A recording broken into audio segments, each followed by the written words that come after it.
Picture this. Here you are holding up a cookie jar, and a child walks up to you and says, I want cookies. You look at the cute, adorable child and you hand over the cookie jar to this child. The whole cookie jar.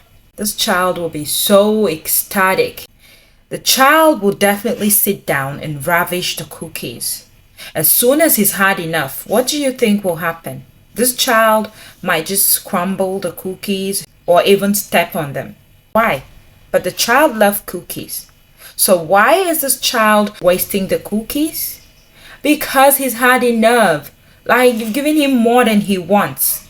And that's what men do. A man is just like a child. Throw yourself at a man. He's going to be so excited. He's going to love it. He's going to have all the fun that he wants. And once he's done, it'll be history.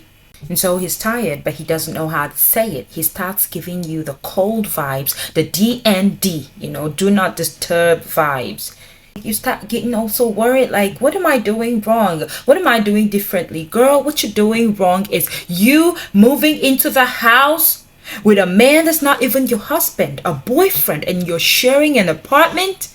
You're giving yourself up so cheaply. Like he doesn't have to sweat it. Only about 20% of people that live in with their boyfriends end up getting married, or maybe less. So you see, chances are slim. My man once told me this. If a man feels like there's a competition and he has to put in more effort to get something, then he's going to value and cherish that thing for the rest of his life. You don't make it easy for a man. The more you make it easy, the more they get bored. When I was growing up as a teenager, we lived in this environment where there was a university and the students were living off campus, most of them. There was this student that was living in one of the apartments in our compound. This guy was living in with his girlfriend. It was all rosy from the beginning. Like it was even so attractive. I was like, oh my gosh, he's so cute and she's so happy. I remember my mama would always say, hey, what are you looking at? Get inside and stop looking at those people. They're going to corrupt your mind. And I was like, I was so curious, until he started beating her up. It was nasty. He beats her up and she cries and she comes back to the house. And he says, go. And she comes back. This day, he beat her up, gave her the black eye and tossed her things out. I mean, almost naked. Gosh. It was a horrible sight.